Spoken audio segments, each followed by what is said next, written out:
Hello everyone, welcome to Sanmarga classes. 6ನೇ ಪ್ರಶ್ನೆ ಗುಪ್ತರು ಮತ್ತು ವರ್ಧನರು ಎಂಬಂತಹ ಚಾಪ್ಟರ್ ನಿಂದ ದೆಹಲಿಯ ಮೆಹರೂಲಿಯಲ್ಲಿನ ಸ್ತಂಭ ಈ ಲೋಹದಿಂದ ಮಾಡಲ್ಪಟ್ಟಿದೆ ಅಂತ ಹೇಳ್ತಾ ಇದ್ದಾರೆ. ಓಕೆ, ಸೊ ಇದು ದೆಹಲಿಯ ಮೆಹರೂಲಿಯಲ್ಲಿ ಇರುವಂತಹ ಸ್ತಂಭ.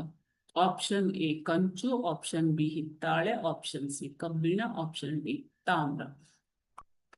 ಸೊ ದೆಹಲಿಯ ಮೆಹರೂಲಿಯಲ್ಲಿನ ಸ್ತಂಭವು ಕಬ್ಬಿಣದಿಂದ ಮಾಡಲ್ಪಟ್ಟಿದೆ. ಓಕೆನಾ, ಮೆಹರೂಲಿಯಲ್ಲಿರುವಂತಹ ಸ್ತಂಭವು ಕಬ್ಬಿಣದಿಂದ ಮಾಡಲ್ಪಟ್ಟಿದೆ.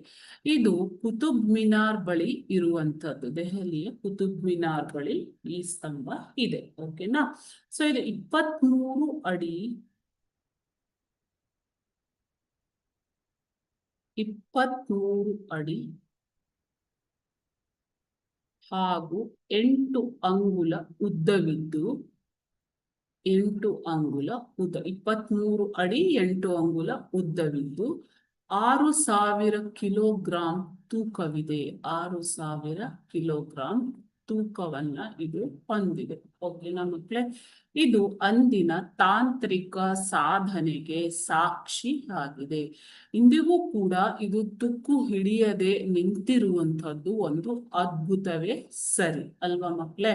ಸೊ ಆಗಿನ ಕಾಲದಲ್ಲಿ ಅಂತಹ ಒಳ್ಳೆಯ ಗುಣಮಟ್ಟದ ಕಬ್ಬಿಣವನ್ನ ಬಳಸಿ ಈ ಒಂದು ಸ್ತಂಭವನ್ನ ರಚಿಸಲಾಗಿದೆ.